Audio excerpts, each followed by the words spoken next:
वो मैं ये कह रहा था कि अगर आपने हमारा चैनल अभी तक सब्सक्राइब नहीं करा तो अब भी कर दो, नहीं तो बड़ा पछताओगे, बड़ा पछताओगे। Presented by N. Kumar Gupta.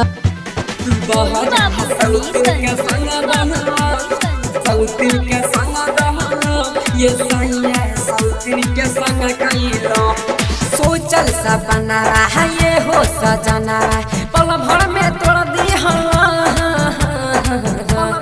अरे तोड़ा की कुछ ना बुझा रखा। सोचल सपना रहा ये हो सजना पल भर में तोड़ दी। तू बाहर है सौतिन के संग रहला ये सैया सौतिन के संग कैला। तू बाहर है सौतिन के संग रहला तू बाहर सौतिन के संग रहला ये सैया सौतिन के संग कैला। तू बाहर है सौतिन के संग रहला।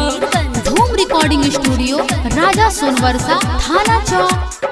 सौतिन के संग कैलो इह बात बाह करे हमारो जवानिया उह बात काटता रह मसती में चहनिया मसती में चहनिया मसती में चहनिया इह बात बाह करे हमारो जवानिया उह बात काटता मसती में चानिया।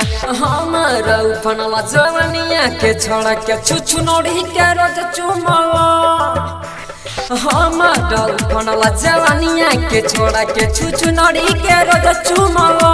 तू बाहर है सौतिन के संग रहला ये सैया सौतिन के संग कैला। तू बाहर है सौतिन के संग रहला ये सैया सौतिन के संग कैला। ये सैया सौतिन के संग कैला। तू बाहर है सौतिन के संग रहला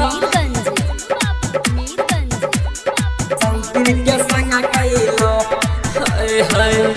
खोखा चितौड़ा के भइल टाइट समान हो सूरज मुसैया अब बतियावा मन हो बतियावा मन हो। हाय हाय खोखा चितौड़ा के भइल टाइट समान हो सूरज मुसैया बतियाला मन हो।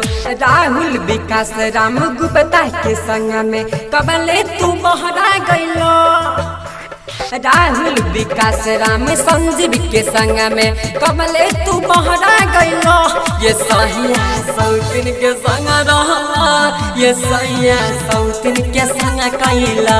तू बहरा सौतिन के संग रहला सजनवा सौतिन के संग कैला।